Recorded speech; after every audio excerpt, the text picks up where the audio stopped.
Good morning, everyone.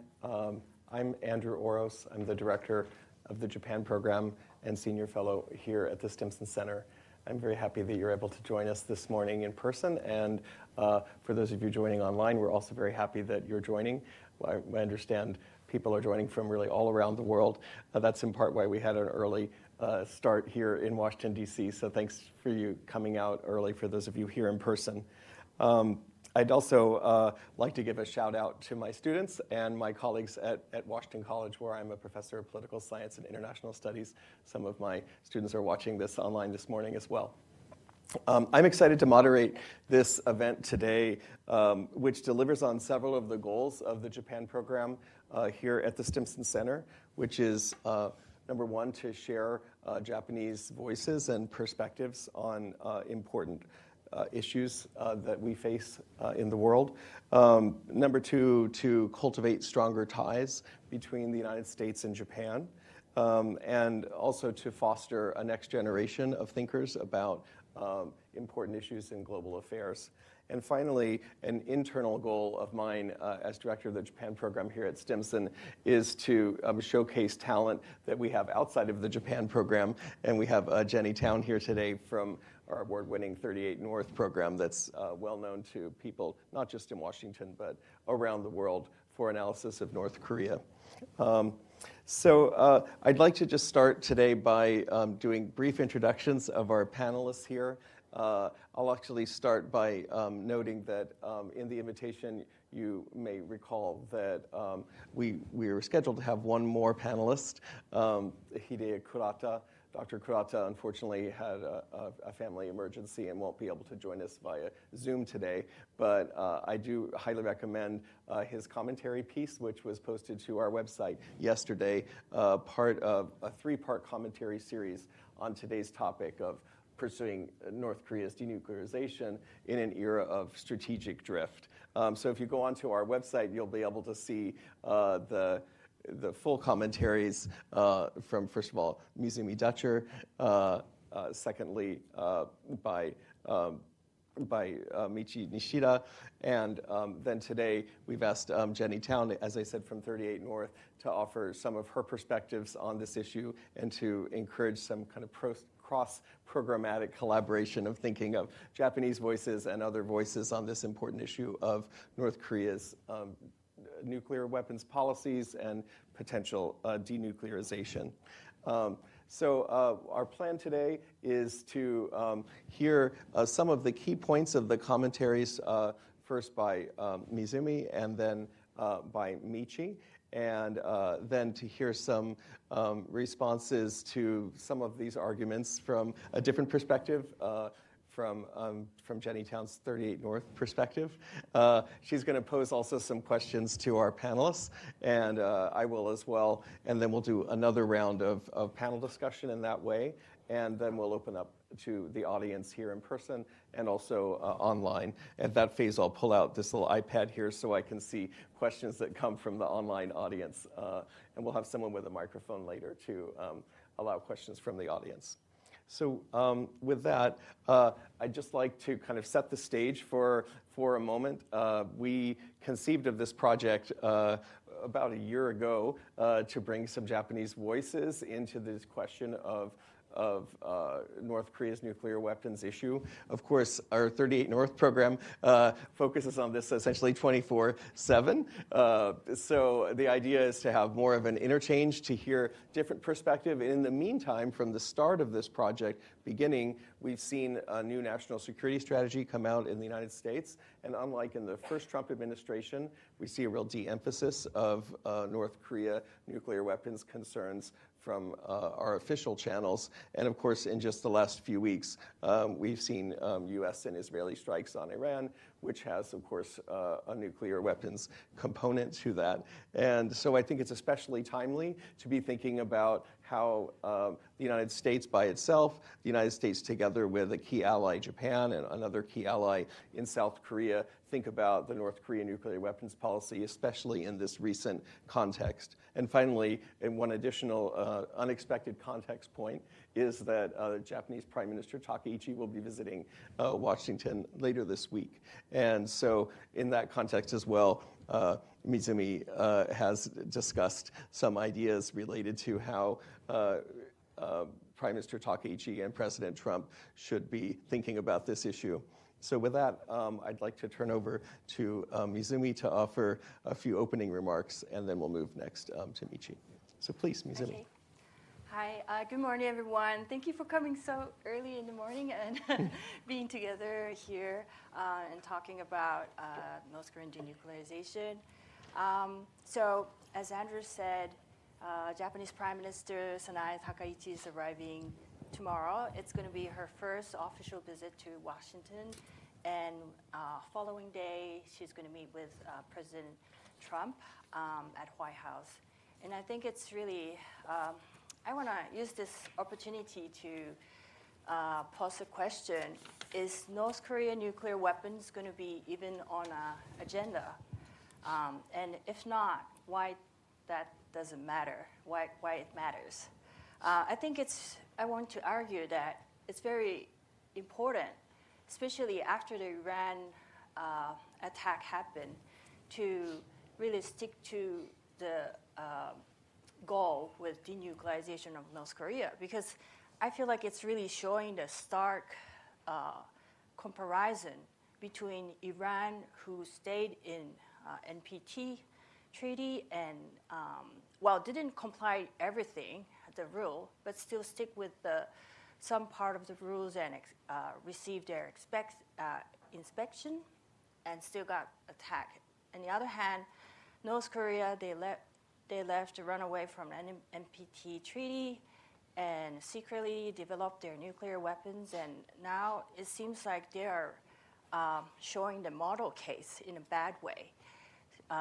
I call in my article North Korean model, and if we let them just accept them as a nuclear state, it will send out a very bad lesson and message to the world. So I think it will be a really good chance for both leaders, Japan and US, address this issue, especially on this timing, to make sure that this is not a getaway thing. If you possess nuclear weapon, you will face a sanction and condemnation from international world. And I also want to point that there's a growing amount of anxiety in Japan with this nuclear security. Last year, Asahi Shimbun did a national poll showing that over 70% of the people in Japan feeling that U.S. wouldn't come and support Japan if there's a military crisis. And also there was another poll conducted by University of Tokyo showing that only 36% of the Japanese people think nuclear umbrella by U.S. is still going to protect Japan. So I think this mounting anxiety is showing something which we never seen in Japan. There's a growing momentum of talking about if Japan should have their own nuclear weapon, which was being a taboo for such a long time, especially being a country being bombed, atomic bomb twice, and have this momentum not being participating in this nuclear weapon country. But there's a big shift in there, and it's coming, of course, from China is exploring their nuclear capability, and also North Korea's missile getting better and better. Of course, this is all the reason that Japan mounting their anxiety, but I think the main reason is that Japanese people don't know what is U.S. priority now, what they want to put their most important things in this nuclear security. So I think this is something also, it would be really good if they can not only talk about Iran, but have a candid thought on nuclear security and this U.S. nuclear umbrella. And if this can be on part of the agenda or the joint statement, I think that will bring some comfort to Japanese people. Okay, this is something we can rely on. Yes. Can I ask? I put you on the spot here to say to ask what would you say is the percentage likelihood that we'll see a joint statement or any reflection on the North Korea issue? Well, despite our best efforts at the Stimson Center. I hope our voice will be heard some part. Our voice is being heard to an online and in-person audience, but yes. But being honest, maybe it needs Japanese side effort to really squeeze that into President Trump's thought, because I think his thought is pretty much occupied with Middle East situation and how to get the help from Japan or how to get the deal out of Japan. So I think it's very important to really advocate this needs in not putting all the resource into Middle East, but there's a Indo-Pacific area which is also, it's really tensing up, and it's not really a situation to focus everything in Middle East. That's Japanese voice has to be strengthened using this opportunity, I think. I see. But I cannot promise, I don't know how much percentage we're going to be. It will be very narrow possibility, but I have a wishful thinking. Okay. Yes. Please, if you have more things you'd like to say as an opening. So, yeah, I also wanted to point it out, which I also have in an article, but the voice of denuclearization of North Korea is obviously quietly disappearing from the international agenda. Like, for example, U.S. National Security Strategy, which was released last November, there was no mention on North Korea or no mention on denuclearization, which back in 2017, there was 16 times of mentioning of North Korea. So I feel like that's quite a big shift there. And also China, they have stopped mentioning about denuclearization of Korean Peninsula. And the very first time in many years, they removed that quote from their arms control white paper, which also released last November. And Russia is going furthermore far, saying denuclearization is already off the table. That's a quote from the Lavrov, the Ministry of Foreign Affairs. So these two countries, China and Russia, is the main country used to put a lot of influence on North Korea, and they are now no longer promoting this denuclearization. So it's becoming very difficult to really put pressure on North Korea. But is this something, the reality we should take it? And I say no to this, because if we give in and drop this goal, it will be a very bad lesson. And showing this North Korea model is the path for countries if they want to, if they see this as the way to protect their regime, it could be a really bad model and also harming the nuclear proliferation treaty. And secondly, I think this is the goal of denuclearization of North Korea is something we made this using 30 years of history with 6-party talks with the UN Security Council. We talked about it, and it was like built little by little. And it's not, it's a foundation that we can come back. Well, for diplomacy, if we want to talk and use this foundation, this is somewhere we can go back. So it's not a good idea to just drop it so easily. And third, I think Russia and China is trying to frame Asian problem is not North Korea, but it's Japan and Korea, the U.S. alliance, and U.S. extended nuclear deterrence.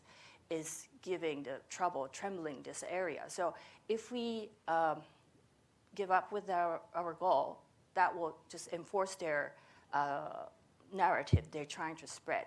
So I think this is nothing. This is not the thing we should give them energy to energize to do this. Oh, right. Yes. Well, thank you for that opening remarks. If you haven't taken a look online, Mizumi's full commentary, When Denuclearization Fades, Japan Holds the Line, is available on our Stimson website. Let's turn to you, Michi, for a related but yet different perspective drawn from your commentary on pursuing both denuclearization and risk reduction in North Korea engagement. Please. Yeah, thank you very much for having me here. Just briefly introduce myself. I now teach at Nagasaki University since 4 years ago, but I was with the Japanese Foreign Ministry for 25 years before that. And I'm not a North Korean expert, but most of my career has been focused on nuclear disarmament, non-proliferation, and arms control. So from that perspective, I would like to discuss the question of whether about the question of denuclearization and also risk reduction. So over the past some years, North Korea's nuclear and missile programs have advanced significantly, and North Korea has even amended the constitution to get the nuclear status into the constitution and pledged or not, declared that it will not engage in denuclearization talks. In this context, there's growing debate in the United States. I sort of recognize the growing debate in the U.S. Policy community that North Korea's denuclearization should be de-emphasized or even abandoned, and to shift gears towards risk reduction. Arms control type of agreement, including risk reduction. And some argue that continuing to insist on denuclearization would be unrealistic or even harmful because it may obstruct any practical risk reduction engagement with the North Koreans. But I would argue that despite these developments, it is essential to hold the denuclearization as a policy goal, as Mizumi discussed for various reasons. I pretty much agree with her. First, abandoning the denuclearization goal would undermine the non-proliferation regime, particularly the credibility of the NPT. In particular, it would exonerate North Korea for its abuse under the NPT for its peaceful uses of nuclear energy. And it would set a dangerous precedent. And secondly, it would likely trigger, or it's kind of already triggered, so it would even further legitimize calls for nuclear armament in countries like South Korea and Japan, as Mizumi mentioned.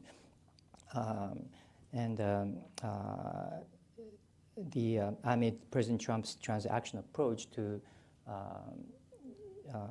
the alliances, in particular that the allies should shoulder more burden and increase their further defense efforts, which is legitimate, I think.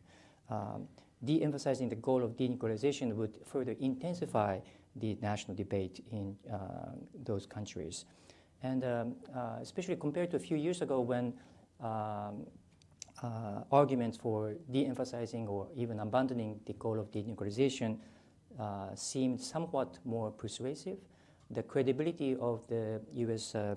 Extended nuclear deterrence has changed so significantly.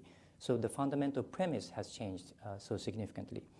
So Allied confidence in the U.S. extended nuclear deterrence has been eroded to some extent, and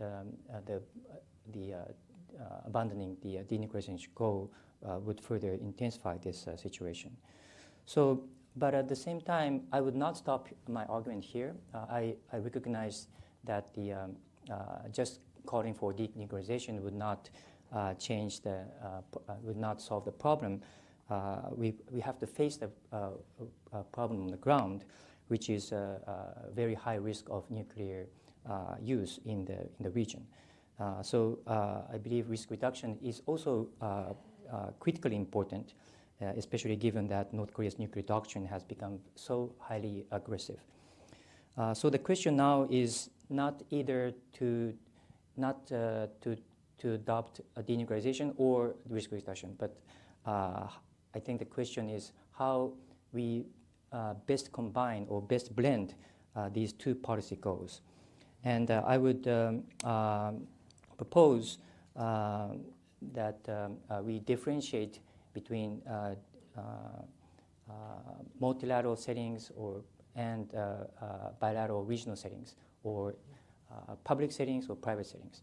So in the multilateral setting, like in the UN or NPT format, I think the denuclearization should be pursued vigorously, and so that we are not changing the goal of the, especially to convince the domestic audience in Japan and South Korea that we are not abandoning the goal of denuclearization, but at the same time,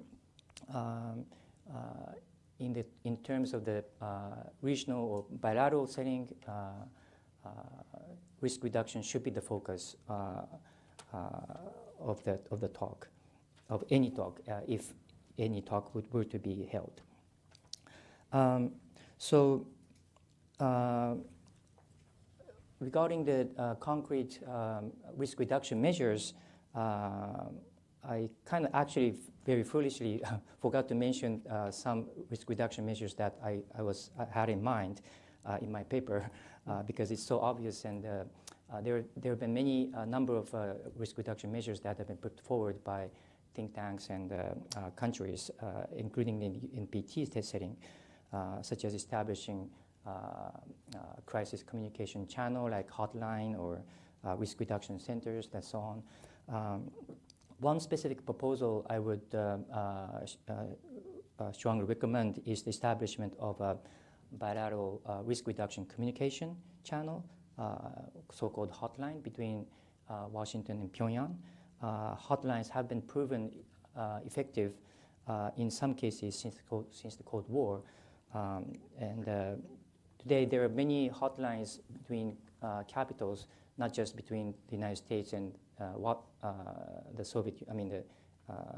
the Russian Federation, but also between the United States and China and others. But there's no similar channel between Washington and Pyongyang. And of course, hotline is not perfect and can be misused or even not used for various reasons. But if used properly, hotline could help reduce the risk of miscalculation and or escalation. And also establishing a hotline does not require recognizing North Korea as a nuclear armed state, nor does it imply abandoning denuclearization. So in short, we should both pursue denuclearization as well as risk reduction. And so that's my kind of point of argument. Thank you very much. Thank you very much. Well, Jenny, I know you follow these issues sort of 24/7. We brought to the Stimson Center some voices from Japan, literally, to share a different perspective. From my experience traveling to Japan and to South Korea, the voice of 38 North is very strong, and it's a very well-known brand. I wonder, as you hear the Japan program coming into this space, what are some of the aspects that seem to kind of reinforce issues that you've already had in mind, and where might there be some new or different views than what you're used to hearing on this issue? Well, I would say thank you, first of all, for including me in this discussion. I really enjoyed reading the papers. I would say real quick on the hotline, that there is technically a hotline that already exists between North Korean military and the UN command that is still active, even though the inter-Korean hotline is not, the North Koreans are not responding to the inter-Korean hotline. And there used to be, way back in the day, a hotline between the Ministry of Foreign Affairs and I believe somewhere in State Department, and it was used exactly once as sort of a proof of concept call. I think it was something on the order of like, hello, it works, and that was the end of the call. So it has existed. It wasn't ever used in the way that it was supposed to be used. But yeah, these are ideas that have been around and in other contexts have worked well. In the North Korean context have not been sustainable over time. And so because I do work on this issue a lot and spend a lot of time thinking about it, I warned the panel in advance. My comments today are meant to be intentionally provocative. And it feels like, from where I sit, that, that when we talk about North Korea, that we're constantly having a discussion along the spectrum of the 5 stages of grief. Denial, anger, bargaining, depression, and acceptance. And these days, various actors are lingering somewhere between stages 3 and 5 of bargaining, depression, and acceptance. Mizumi talked a little bit about kind of US, Russia, China rhetoric lately moving along that spectrum. But it is a spectrum for sure, and one where we have we are in an uncomfortable moment right now, where the first time in about 30 years, there is no international consensus on what to make of the situation. And so we've seen this progression. Of course, the first stage was denial. North Korea isn't capable of achieving these technological feats, that North Korea will never have nukes, that North Korea will never have ICBMs. And North Korea has proven us wrong at every turn. They might not have the most sophisticated or state-of-the-art technologies, but they have enough to raise concerns about range and lethality, regardless of accuracy. So we have stage 2 anger. North Korea must be punished for their pursuits. Sanctions, political isolation, condemnation. And here's where we've had wide consensus over the years, even among UN Security Council members, that what North Korea was doing broke international law and norms. Then we get to bargaining. We must negotiate. We can, and in many ways, the strategy has often been, well, they're a poor country, we can buy them off. There's a lot of projection about what a poor country should find appealing in order to prevent them from continuing their nuclear pursuits. And some still linger here, and I think a lot of what we hear in terms of keeping denuclearization and keeping the focus on denuclearization the same way that we have over the past 30 years is a lot of this living in the bargaining space. Because this is the safe space. We know it well, but it hasn't stopped North Korea from moving forward. But it does help us believe that we can still do something about it. So this is the hopeful stage. Because the next stage is depression. And I think that in DC, there's more people in this stage than are willing to admit it. Negotiations have failed to stop North Korea's trajectory. Bilateral agreements, multilateral agreements, if they were reached, they were unsustainable for a range of reasons. And faults on both sides of the equation, on many sides of the equation.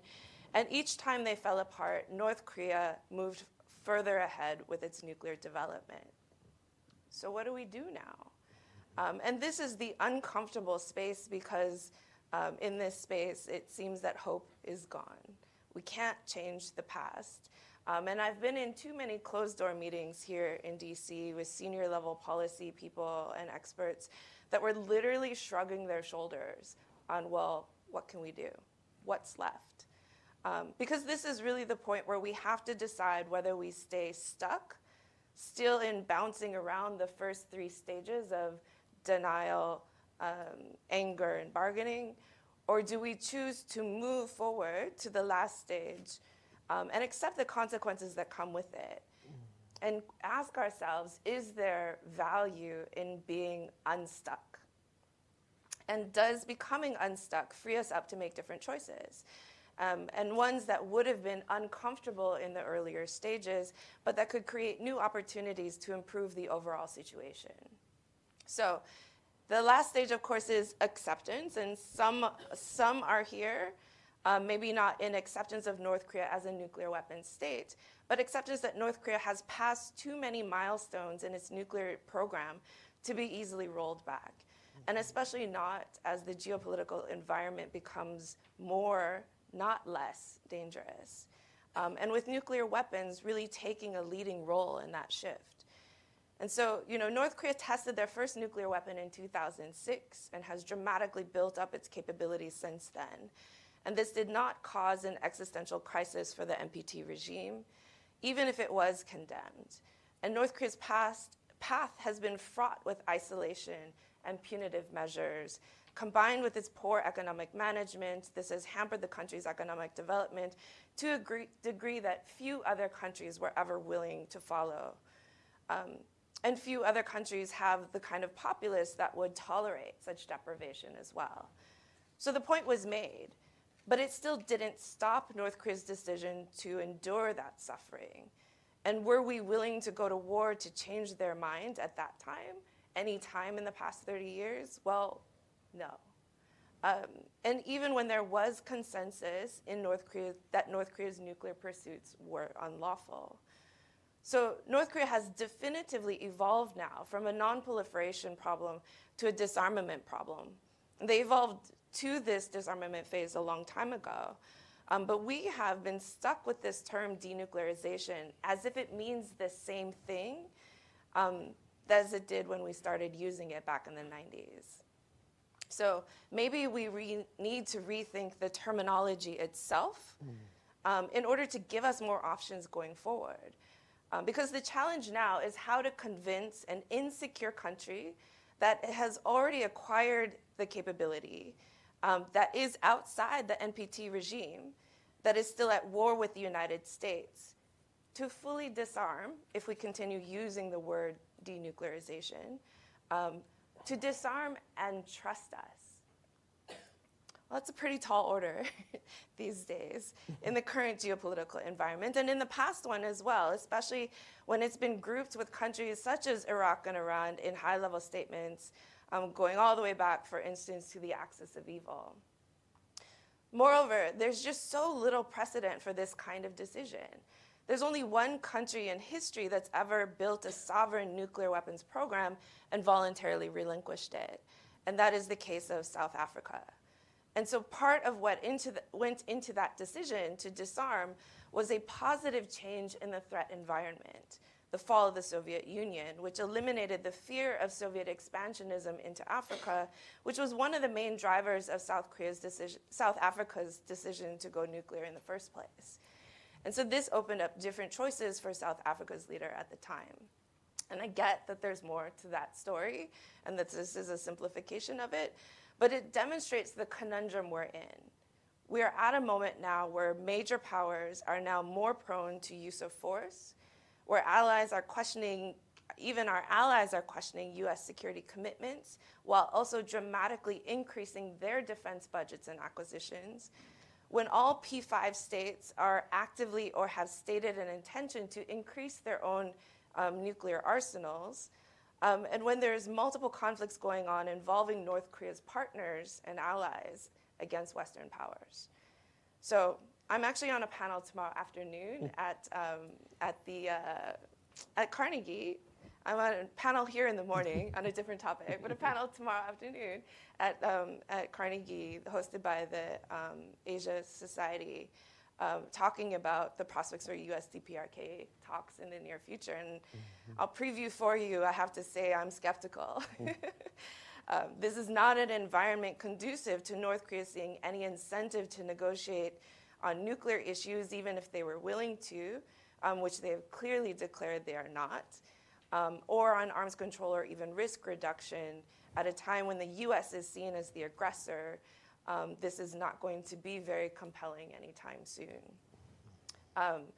And so I definitely agree that there's more that needs to be done, especially in discussion amongst the allies, not only about what they want from North Korea, but in terms of risk reduction, what are we actually willing to do that would improve the security environment, either unilaterally or in concert, not just what money they can throw into the pot in an incentive package for North Korea if we can ever get North Korea back to the table.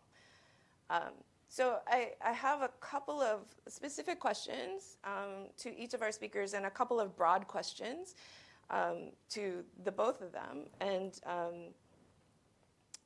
so Michi, I'll start with you. And in your paper, so just to say, North Korea has essentially said that it will not negotiate on denuclearization or on better relations as a way to get to denuclearization. And so this essentially means that our public and private messaging need to match, and that maintaining this goal of denuclearization, even as a long-term policy goal, can undermine any private messaging. So North Korea has set a very high bar for what it would consider an environment conducive to negotiations. And so you've talked in your paper about the potential detrimental effects of dropping public messaging of denuclearization and the impact it'll have on Japan and South Korean psyche.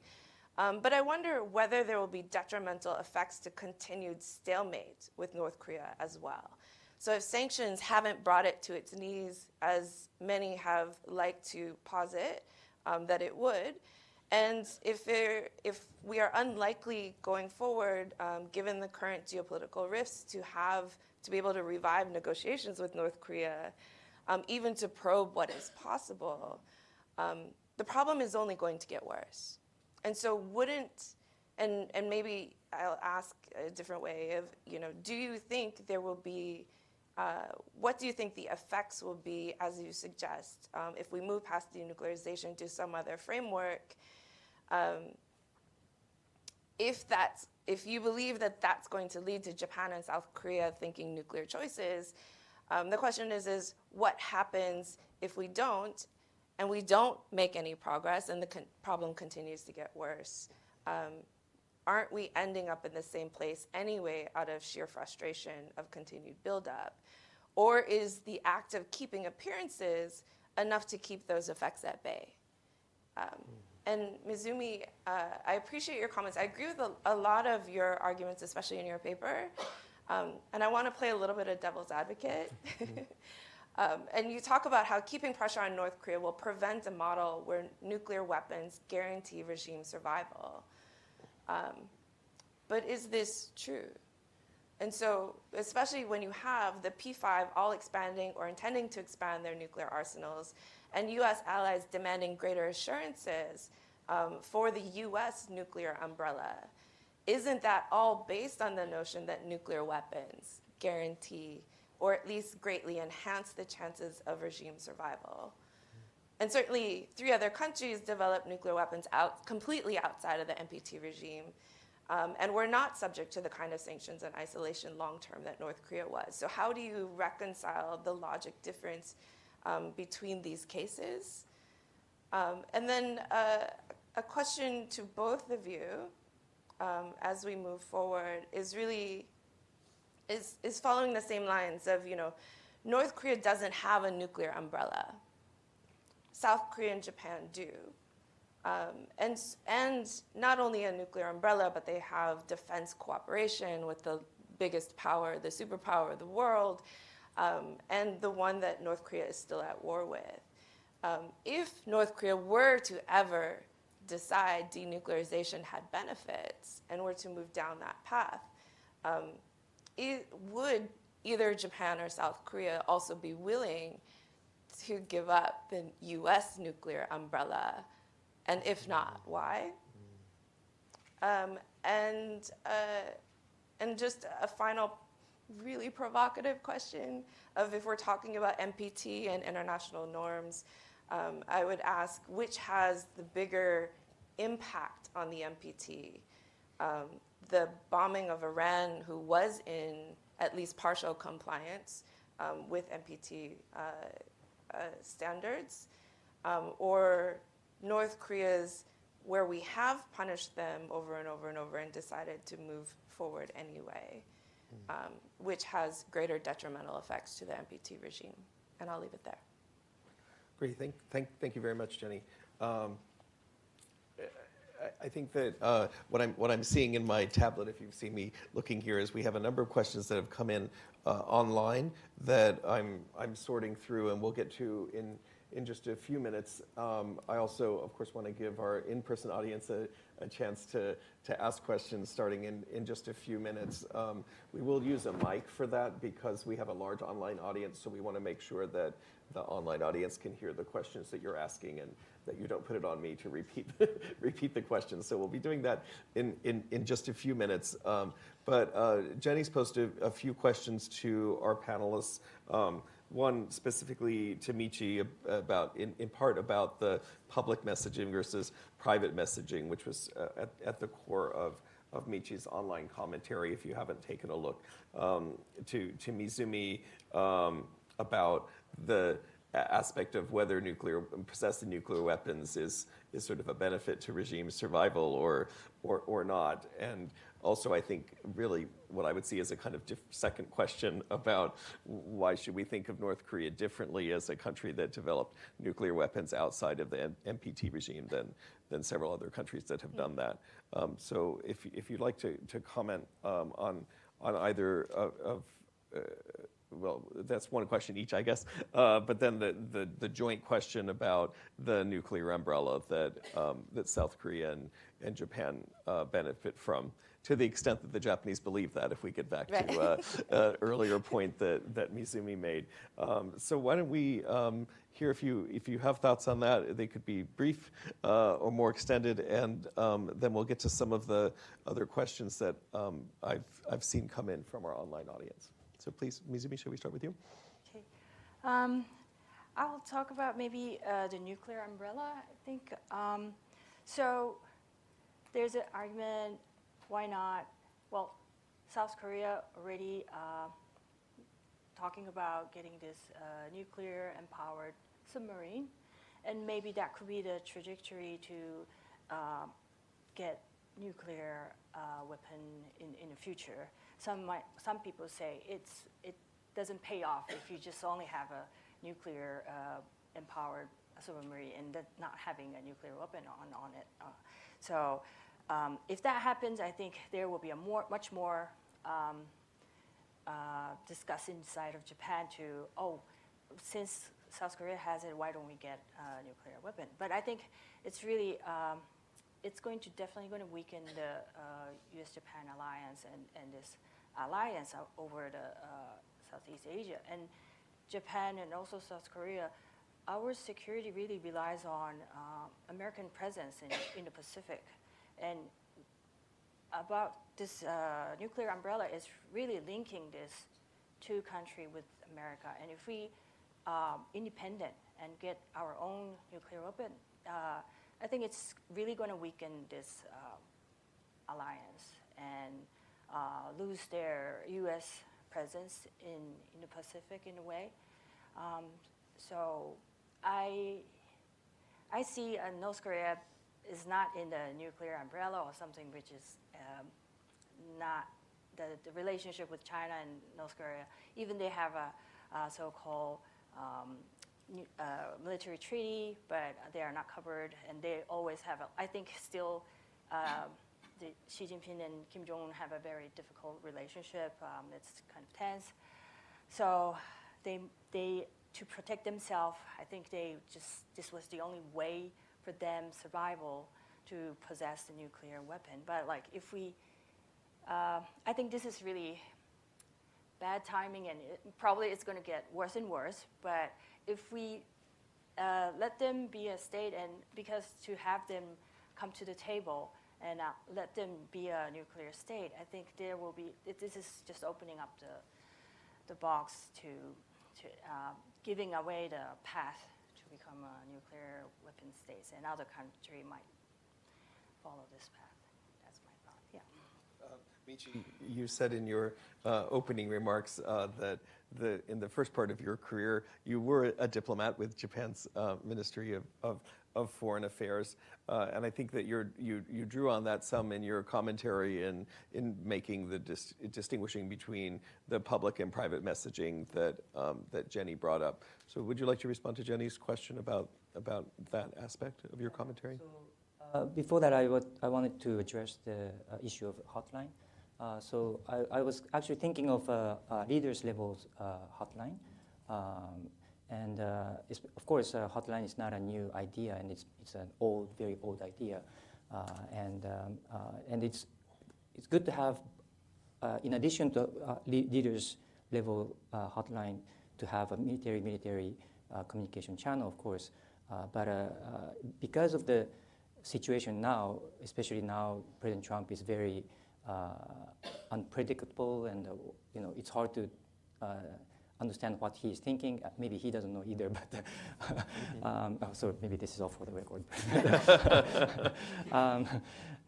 So hotline at the leaders level is probably more important than before, especially for Kim Jong-un to understand what President Trump is really thinking. So that's my thinking. Regarding your question about first the nuclear umbrella, I want to talk about it. When the United States decided to provide extended nuclear deterrence to Japan, that was in the 1960s.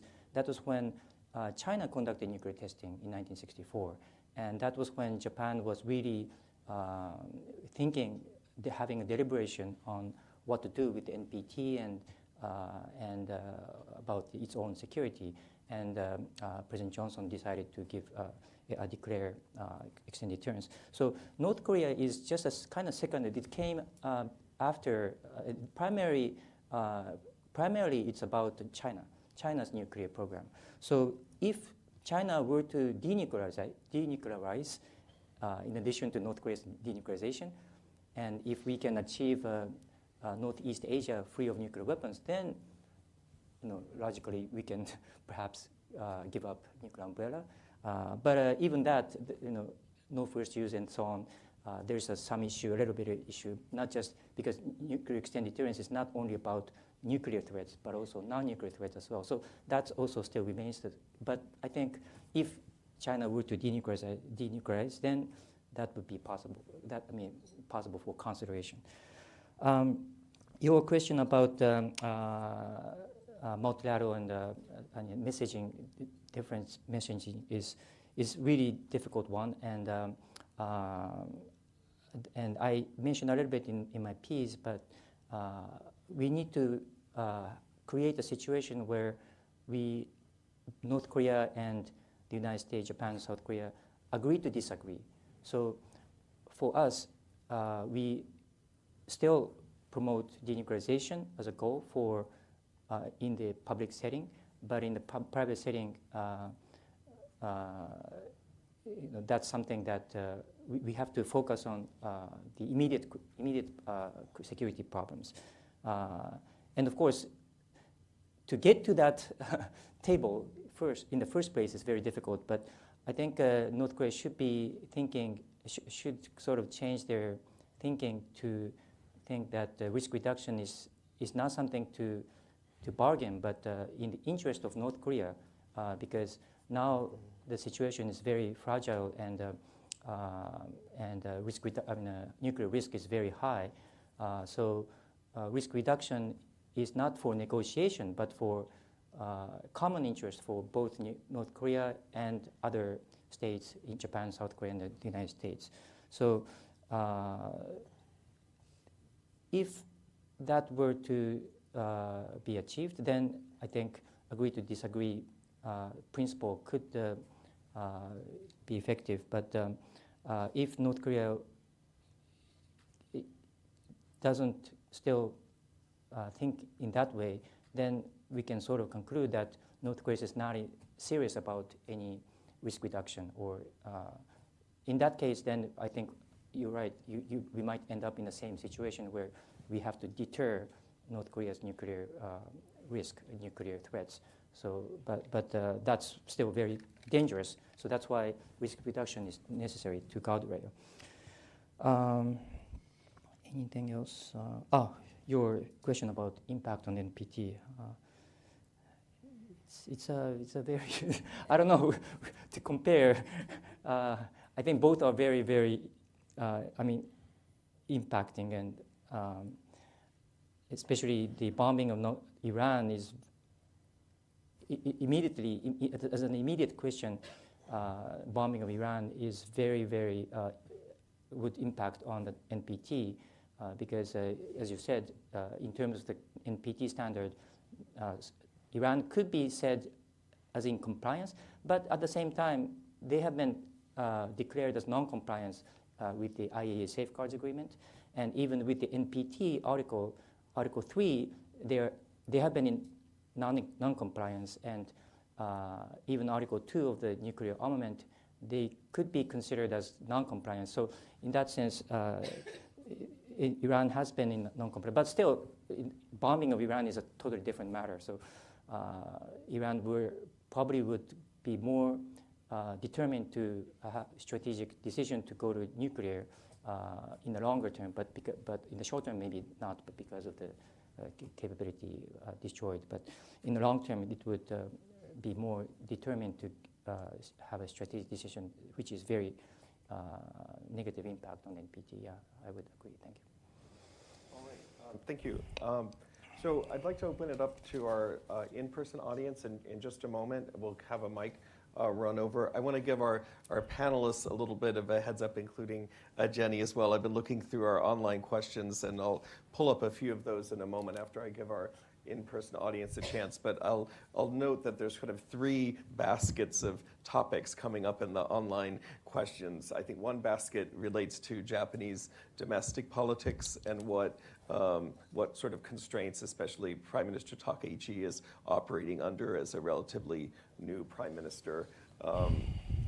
Since Mizumi, since your commentary piece focused on the summit coming up, I thought you might want to comment on some of those questions in a few minutes. We'll pull up those questions. Another basket is about the kind of Iran linkage, which we've already talked a little bit about, but we might come back to. Finally, I thought I might like to draw in a few minutes Jenny back into the discussion also about the sort of a basket of questions about, well, what should Japan actually do? And one voice that unfortunately we weren't able to hear from directly was from our third commentary by Dr. Kurata. But I think that some would see his commentary as even more provocative than your comments so far, Jenny, about the U.S. developing and deploying tactical nuclear weapons to sort of balance essentially against North Korea's development of that. So it's sort of the opposite of denuclearization, but deterrence at a tactical level. And I thought you might want to comment on that in a few minutes. But let's hear what the in-person audience is interested in. Would anyone like to ask a question at this time? I see. Yes, please, sir. If you don't mind just identifying yourself. Hello, Kenji Sawai, Global Peace Foundation. Prime Minister Takaichi's domestically first priority is kidnapping abduct issue.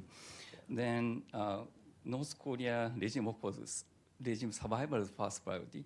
So, but recently the abductee family suggested lifting up the sanction. So then also Trump sometimes talking about the Trump Tower in North Korea. So then such a economically can change the regime. For example, Japan suggests $2 billion to North Korea for ODA support. Such a economically can change North Korea regime. That's my question, including nuclear issue. So if I understand correctly, there's sort of a few different aspects to the question, but one aspect is about, from the Japanese domestic politics side, the abduction issue and how that factors into the calculus. And then, if I'm understanding correctly, another aspect is sort of from the U.S. side about sort of economic engagement and potential engagement. Let me link that question to one of our online questions about the abduction issue, if I can pull this up here.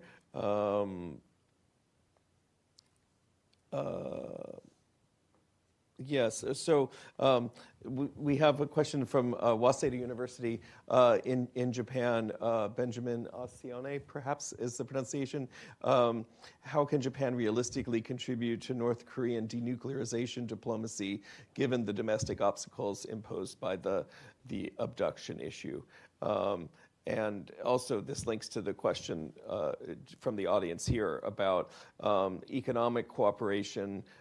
Japan promised the DPRK under, the 2002 Pyongyang Declaration is perhaps a point of leverage. So both from the U.S. side and the Japanese side, there is a potential for economic engagement. Would anyone like to respond to this basket of questions? I'm not sure who would like to go first. I see Mimizumi's been furiously scribbling ideas, so shall we start with you? Yeah, well, abduction issue is always been a top issue, top priority for Japan, always during the Sixth Party talks, and even recently. And also it comes from the family of the abductees is aging, and partially they're already passed away, and it's Japanese people really related to this incredible story. Normal people get abducted to North Korea. So there's a national sentiment over there. Of course, it could be seen as an obstacle, but if that's maybe could be a point that Japan can economically support if this is partially fulfilled. And well, the balance with denuclearization is very difficult. It's very delicate. Like if we're going to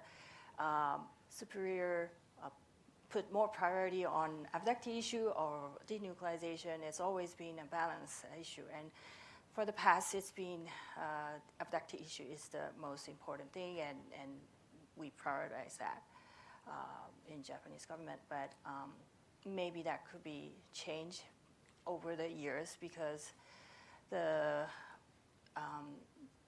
domestic, I think Takaichi is more worried about China's developing the nuclear assets. So it's going to be the main topic, but I'm sure abductee issue is also going to be on the agenda as well.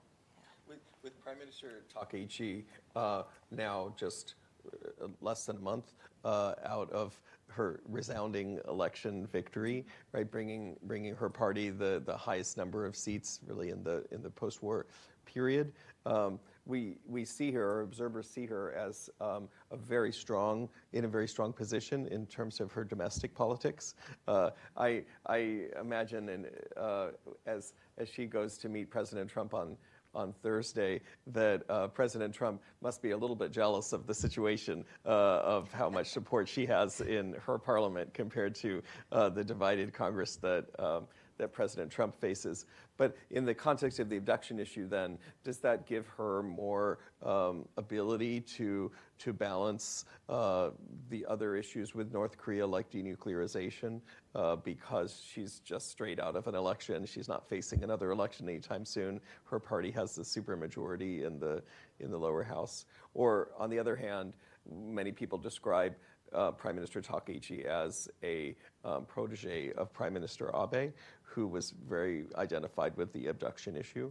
And maybe in part, the support that she got in the election was because people associate her with Prime Minister Abe.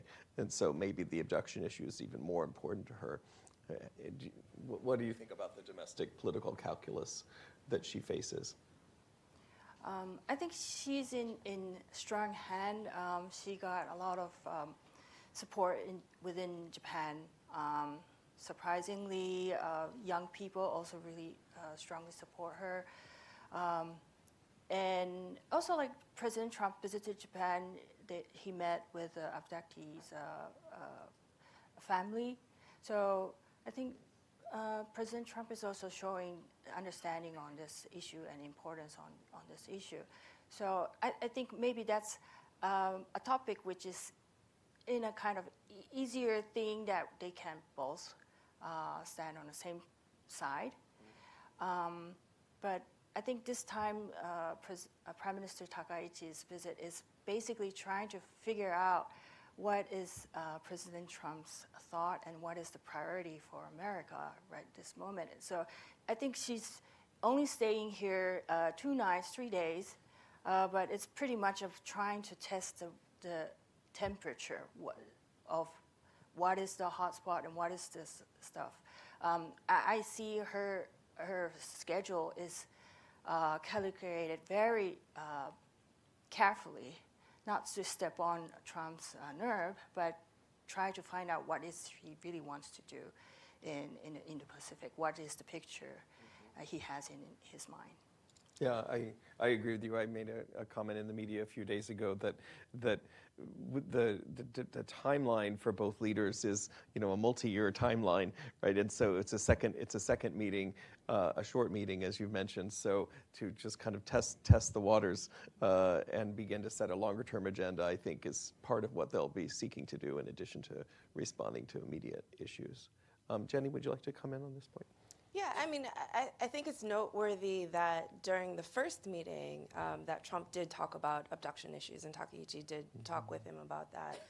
And I think, you know, when it comes to in the room, in the summits with the allies, that the talking points are there.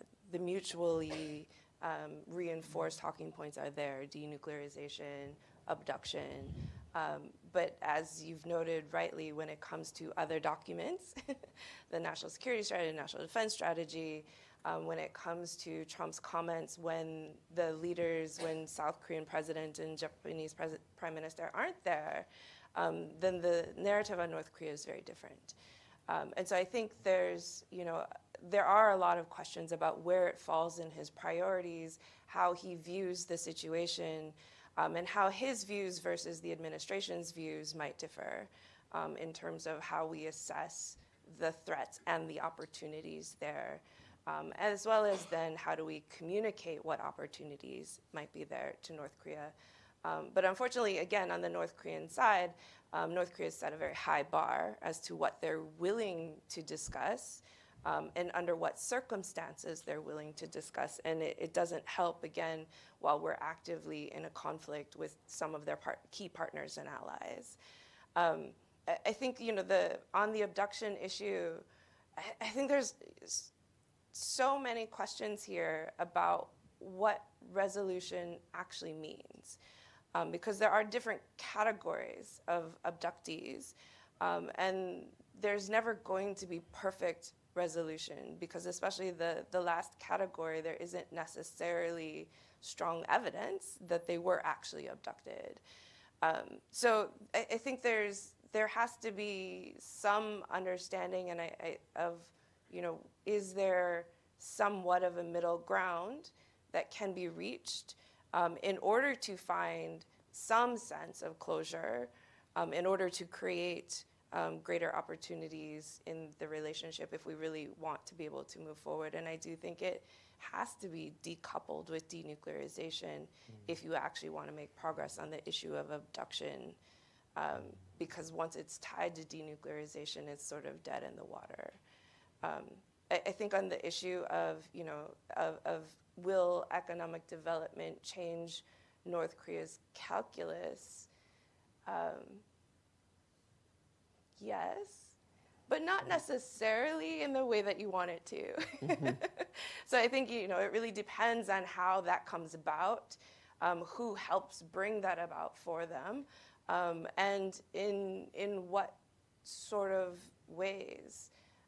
So North Korea now is gaining economic cooperation with, you know, of course, Russia and Russia's partners and allies, and along that network of anti-Western, you know, states and states that are anti-sanctions and anti-Western dominance, and states that are already de-dollarizing and moving in that direction. And that is going to bring about you know, greater economic opportunities for North Korea, but it isn't necessarily going to change their behavior or their view of their opportunities in the West. So it isn't a blanket yes or no, here's the silver bullet.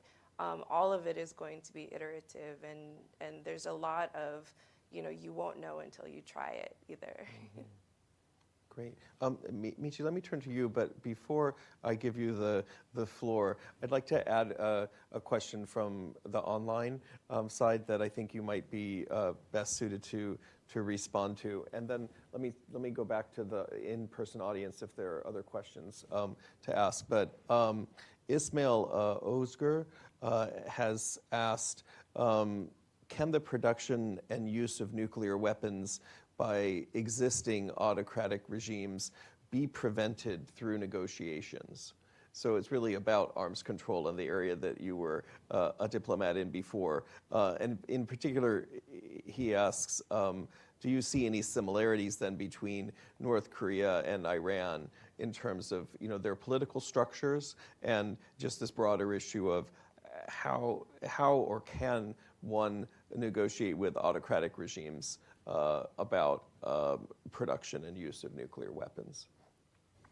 But if you'd like to comment on some of the earlier exchange too, you're welcome to do that. I mean, decision to go nuclear is not only about autocratic states, but even democratic states may decide. I mean, the United States, France, UK, they all decide to go nuclear. I mean, have nuclear weapons, and Japan and South Korea might also do that. So it's not a question only about autocratic states, but the question may be how we can still address the question of prevention of going nuclear by autocratic states.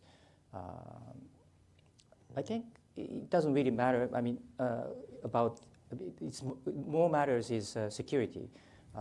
If a country is in a situation where their security may not be secure from their perspective, then they might want to go nuclear. And for negotiation to accomplish any prevention of such a decision, would probably have to address the question of security. And it's not only about autocratic states, also democratic states as well. Japan and South Korea are not going nuclear because of the extended nuclear deterrence. And so if any nuclear armed state is willing to provide nuclear umbrella to North Korea or Iran, then they might be prevented. But the problem is they don't trust ultimately the security provided by the Russians or the Chinese, even though they are sort of partners or so-called allies. But I think the level of bond between the North Korea and Russia is probably much less than between Japan and the United States that have been bonded due to the same common values and those sort of things. So so in that sense it's difficult. But autocratic states, they can have more decisive decision. So in that sense, it may be easier for outside states to negotiate with autocratic states once that kind of security is addressed. But if the reason for going nuclear is not just about security, like privilege or status, that sort of thing, then that's another question. So so I don't know if I given any answer, but yeah. So. No, absolutely. Thank you very much. Jenny, do you want to come back on? Just as a quick counterpoint to that, I agree with everything he just said. I would just add that can it be negotiated? It has, right. And if we look at Iraq, if we look at Libya, if we look at the precedents for it, it doesn't have a good ending. Right. Are there other questions from the in-person audience you would like to pose at this time?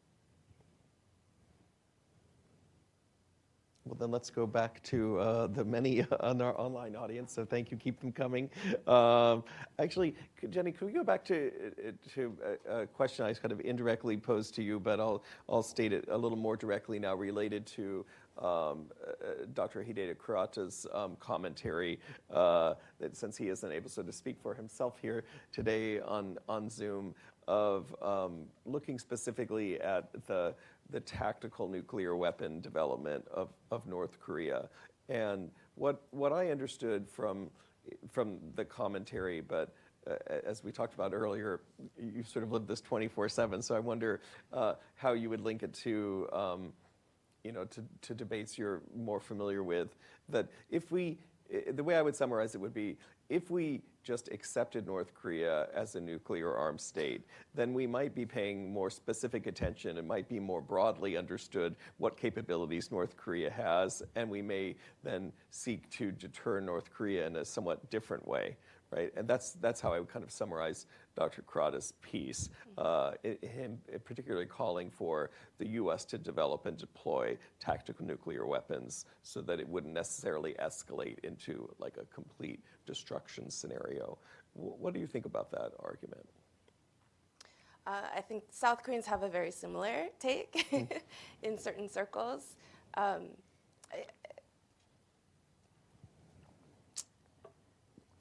think there's merit in the discussion of it and what the consequences of it are.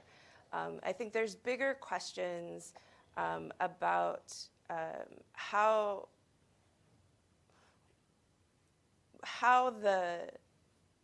not only the North Koreans but the Chinese will perceive it, and what kind of problems it might cause in the region. Not just in the North Korea context, but especially in the Chinese context, in China-Japan relations in particular. Because I think, when it comes to, for instance, the South Korean case, the North Koreans do not necessarily believe that all the tactical nuclear weapons were actually ever expunged from South Korea in the 90s when the U.S. did remove the tactical nuclear weapons. So putting them back on the peninsula may be seen as a provocative act, but also just reinforces the kind of assumptions that North Korea already has about that relationship. And I think because there's already the nuclear umbrella for both South Korea and Japan, from the North Korean perspective, I don't think it would be a game changer to have necessarily U.S. tactical nuclear weapons on Japan by North Korean calculations, because again, it just reinforces what they already believe about the nature of the relationship. The bigger question would be, how would China react, and how that might change their perception and calculus, not only in their relationship with Japan, but in their relationship with North Korea, and what role they think North Korea could play in that kind of deterrence. And I think the other X factor here that we have to consider, and if we're talking about risk reduction, is this question about nuclear doctrine. And so for North Korea, of course, in their 2022 nuclear law that they issued, they did lay out a nuclear doctrine that included preemptive nuclear use based on their perception of whether they think a nuclear attack is imminent, whether they believe there's an imminent attack on their leadership, and whether they think there's an imminent attack on their strategic assets. So I think there's a lot of discussion that needs to be done on how, and I think one of your papers actually addressed this, on this idea of, before we start putting more nukes in the region, can we have discussions about whether we can rethink the doctrine of preemption and preemptive, not only nuclear use, but preemption in both Koreas, because this is driving a situation that is incredibly dangerous, because we don't know exactly what North Korea's threshold for nuclear use actually is. Because if it is that low, what would be the warning signals that they would see that they might think that an attack is imminent? And of course, the closer it is, is that a situation where they will assess the potential for nuclear use quicker? And will it be the right assessment at that time, given their ISR capabilities, right? So I think there's pros and cons, of course. But it doesn't necessarily create a more stable relationship or a more predictable relationship, even if there's a temporary sense of greater deterrence in that process.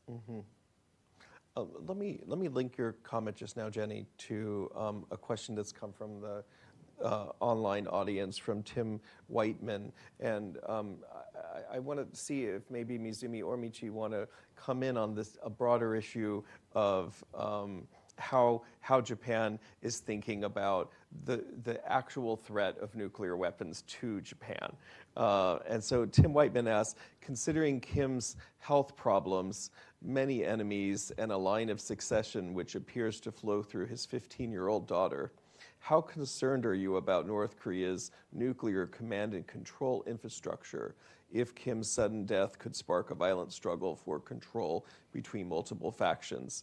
You know, is the main risk for North Korea nuclear use within the borders of North Korea itself? Is the question that was posed by Tim Whiteman. But you know, just more broadly, I would just expand that to think about, are we imagining this North Korean nuclear issue as a kind of abstract issue or a principled issue about the spread of nuclear weapons?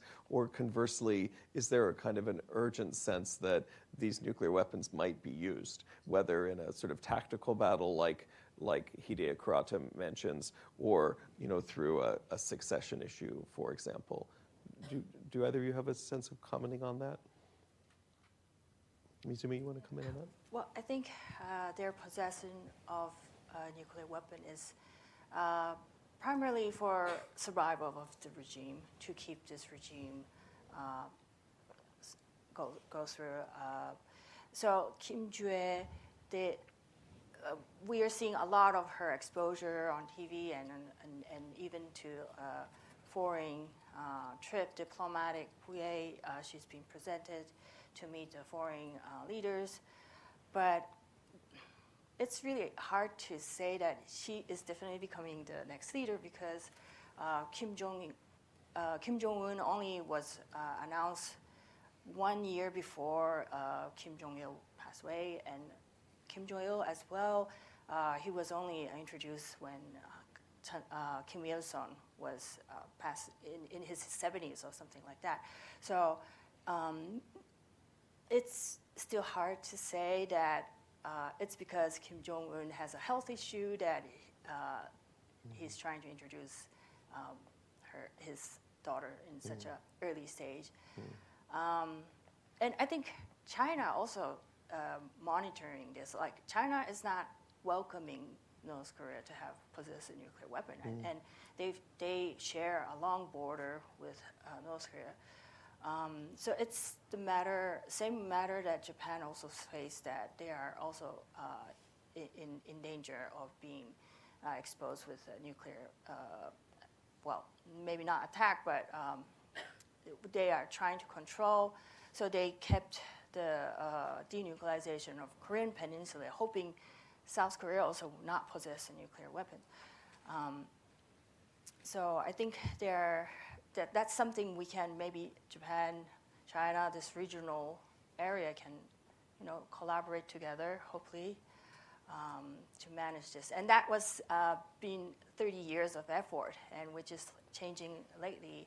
But hoping that we can go back to that era. Yeah, I know it's very difficult, but things are changing so fast, and it's very difficult to. I think it's very risky to change the compass right now in such a dynamic. Nothing is something we can really hang on to, except from I think denuclearization, which I think Russia or China will hope to have that. Of course, not totally denuclearization is possible. It's not going to happen tomorrow, but something really long away. Yes. Did you want to come in on this as well? Your question about whether to take this as an abstract, urgent issue it is an urgent sense of issue. That's why I think risk reduction is very critically important for the regional security. But at the same time, we shouldn't dismiss the aspect of abstractness. Denuclearization as a policy goal is also critically important because it would impact the perception of the public in Japan and South Korea. And then that could lead to going nuclear, which is very destabilizing in the region. So I think that's why we have to address in both ways an abstract issue as well as an urgent issue. Regarding the North Korea's tactical nuclear weapons, I think there's a clear difference between the case of North Korea going using tactical or sort of non-strategic nuclear weapons vis-a-vis China's or Russia's case, because in the case of China and Russia, I think their possible scenario could be to have a limited use of nuclear weapons to sort of deter the military intervention by the West in the region. Whereas in the case of North Korea, if Kim Jong-un were to use tactical nuclear weapons, that's when they perceive their survival of the regime as a threat, in a threat. So in that case, what would deter Kim Jong-un's use of tactical nuclear weapons is not tactical or limited use of nuclear weapons on our side, which could deter Russia or China, because their thinking is that limited use of nuclear weapons could be possible if the United States doesn't have similar ladder in the escalation. But in the case of North Korea, because of the survival is at stake, what could deter North Korea is for us to have the capability to destroy their regime, right? If we are capable of destroying their regime, then they might be deterred. So in that sense, in that case, we already have that capability. So having on our side limited capability of nuclear weapons wouldn't probably deter North Korea from using the tactical nuclear weapons. I think like the issue of Slick Command, sea-based, sea-launched cruise missile, nuclear capable sea-launched cruise missile, that would be able to deter China's limited use of nuclear weapons in the Taiwan contingency, but probably not so much about North Korea. I don't know if I'm making clear, but no, so that's just wanted to take, yeah. So we're kind of wrapping up in the last few minutes here. I think it's appropriate to give Jenny the last word in her home turf on North Korea. But I want to, if I may, just add one more question from the online audience that links to a point that Michi just meant. This also from Tim Whiteman. He asks, given the longstanding human rights violations and self-enrichment by senior North Korea party and military officials, to what degree should we need North Korea's continued nuclearization as a matter of personal survival for an elite few versus more common paradigms of like state survival or regime survival? So I kind of see this as linked to the line of succession and all, and how we're framing the nuclear issue overall, whether it's a state survival or regime survival issue. And also I asked Jenny to give a quick shout out for 38 North's next event, which is right in this space tomorrow morning. So please, could you wrap us up? Sure, thanks, Andrew. Just really quickly on the Kim Joo-ae issue and the succession issue, I agree with, that we are in a situation where Kim Joo-ae is definitely building up her political profile, but that doesn't necessarily mean she's the successor. The problem is we don't know what it means because they've never revealed the Kim family children at this age before. So everything we're seeing is new. We don't have a precedent under which we can judge if it's going in one direction or the other. All we know is that she's gaining political, a political profile.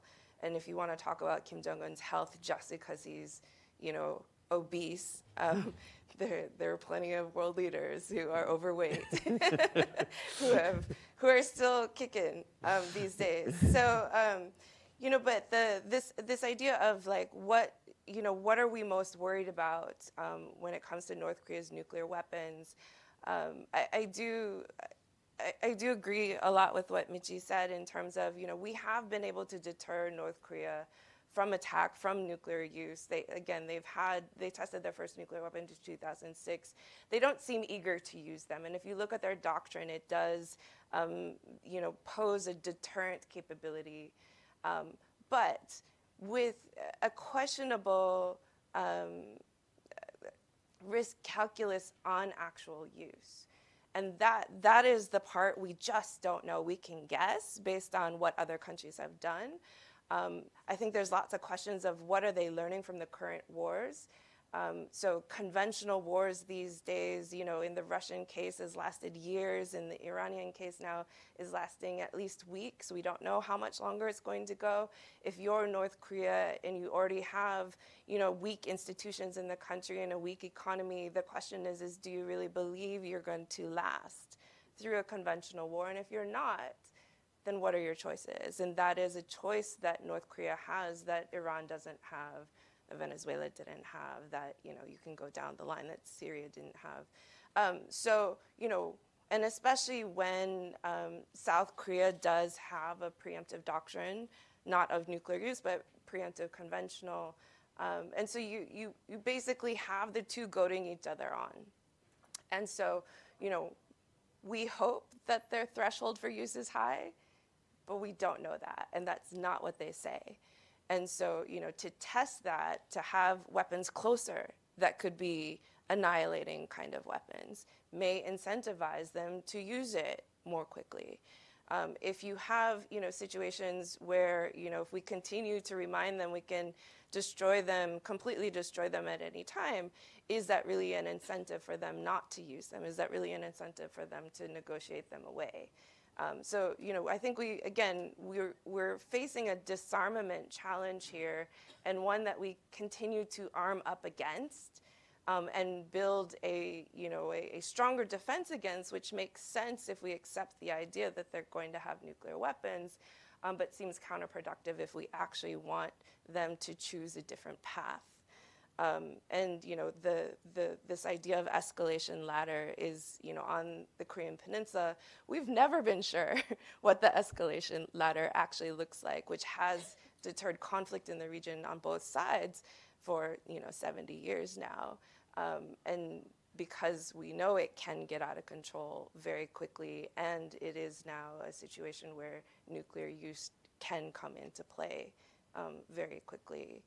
And I think if we talk about even just the prospects for arms control, again, until we get to a point where we have the big powers talking about arms control and engaging in arms control, that it's not going to start with the small countries. So I think, we need to be thinking broader than North Korea and thinking about how do we get back to more of an arms control regime? How do we get countries, the P5, not to continue expanding their nuclear arsenals? If we want to solve this one issue, it is going to take a broader shift in the geopolitical situation. We can't just deal with North Korea in isolation. And as for a plug for tomorrow morning, yes, we do have an event here. If you're interested, it will be talking a different aspect of North Korea, but looking at North Korea's human rights situation, their information access, their information controls these days, as well as repression of overseas workers, and some insights from how the situation on the ground might be changing. based on the reporting of Daily NK and Unification Media Group as well. So we invite you to join us. It's 10 o'clock here in this room. You can also join online if you like.